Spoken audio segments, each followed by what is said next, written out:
o ano ang tinatawag na asong pulubi.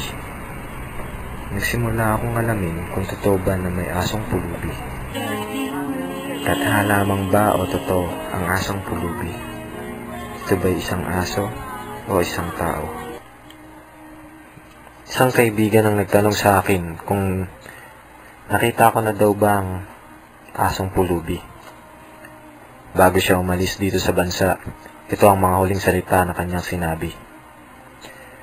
Bago ka sumunod sa akin, matutunan mo sanang mahanap ang asong pulubi sa may asong pulubi.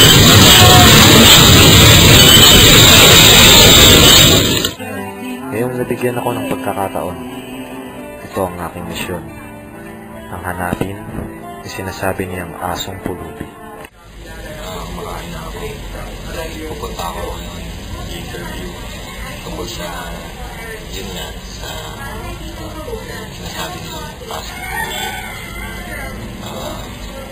Hindi ko alam kung makikita ko siya. Medyo malayo yun. Sana makita ako. Nagsimula akong magtanong-tanong kung saan-saan. Saan ko ba mahahanap ang asong pulubi? Kaya may alam ba kayo tungkol sa asong pulubi? Ano? Bakit? Akong aso. Nagtungo ako sa City Hall dahil sa mga taong napagtanungan ko dun ko raw makikita na lumalagi doon ang asong pulubi. Nabigyo akong mahanap ang asong pulubi. Sabi ng ilan, wala namang ganon. Ang iba'y sinabi na ipagtanong ko sa mga pulubi o kaya sa mga aso. Matagal nang wala ang aso. Nakita ko lamang ngayon mag-asawang ito na tumutugtog sa kalye na nakalagay na donation box.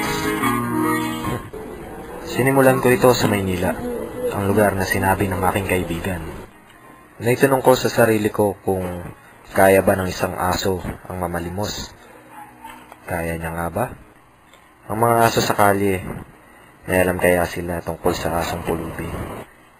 Kung nakakapagsalita lamang sila, baka nahanap ko na agad ang asong iyon. Ang iba sa kanila ay nakakalunos ang kalagayan. Sinong mag-aakala na tulad na sa isang pulubi ang mga asong kalye? Sila kaya ang tinutukoy ng aking kaibigan? Naswerte ang mga asong mayroong mga amo. Ngunit ang iba, pinababayaan lamang sila. Tinatali, o di kaya di pinapakain, pinapalaboy-laboy. Makalipas ang limang araw ang mabanganan. Sino mag-aakala? Sa isang upuan ko lamang siya makikita. Sa isang computer shop, isang larawan sa internet, si Habagat, tinatawag na asong pulubi. Matagal na silang wala sa Maynila, kasama ng kanyang amo na si Mang Seryo. Umuwi na sila ng probinsya. Hindi nila alam kung kailan sila babalik. Hindi ko man nakita ng personal, marami na akong natutunan. Sa aking mga nakita, sa aking mga masalamuha. Pinakita rito na tayo'y sumusunod sa ating mga amo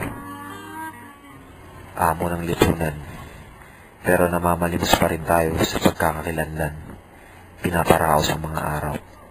Ito siguro ang gustong ipahanap sa akin ng aking kaibigan bago siya umalis. Hindi aso, hindi hayop, asong pulubi.